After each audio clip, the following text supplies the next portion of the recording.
घर में धन या संपत्ति की कमी के मुख्य कारण वे चीजें हैं जो इस दुनिया में मौजूद नहीं हैं, लेकिन हम उनके पीछे भागते हैं और अपना कीमती समय बर्बाद करते हैं। यह एक कहावत है जिसे आपने अपने बचपन में कई बार सुना होगा कि जब भी भगवान कुछ देते हैं तो वह भरपूर मात्रा में देते हैं। लोग इस कहावत को दिल से मान लेते हैं और सब कुछ भाग्य पर छोड़ देते हैं। अगर आपने पूरे साल पढ़ाई नहीं की और फिर परीक्षा से 2 दिन पहले प्रार्थना करते हैं, हे भगवान कृपया मुझे पास करा दो, तो ये एक गंभीर सवाल है। उस व्यक्ति का क्या होगा जिसने कड़ी मेहनत की है और अपने समय का सदुपयोग किया है?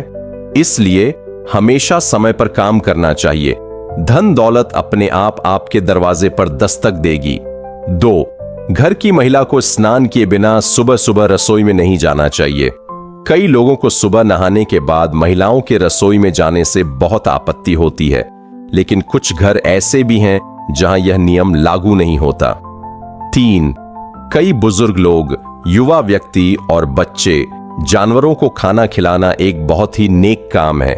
यह वास्तव में आपके जीवन को सकारात्मक रूप से प्रभावित करता है, लेकिन यह सब तभी होता है जब आप उन्हें खाना खिलाते समय अपने मन में कोई स्वार्थी भावना न रखें। जब हम किसी को खाना खिलाते हैं तो हम अपने फायदे के बारे में सोचते हैं, न कि उनके कल्याण के बारे में। इसलिए जिस क्षण आप स्वार्थ की इस सोच को त्याग देंगे, धन आपकी ओर आकर्षित होगा। 4. मन से मंदिर जाना। हम मुसीबत में होने पर हमेशा भगवान की शरण लेते हैं। कुछ लोग ऐसे भी हैं जो प्रतिदिन मंदिर जाते हैं और ईश्वर का ध्यान करते हैं। यदि कोई व्यक्ति खुशी के पलों में एक बार भी अपने हृदय में ईश्वर को याद करता है, तो उसे सुबह उठने के तुरंत बाद ये शब्द कहने चाहिए, हे ईश्वर, मुझे इस धरती पर एक नया जीवन जीने के लिए एक और दिन देने के लिए धन्यवाद। अपने हृदय से सदा ईश्वर का ध्यान करो।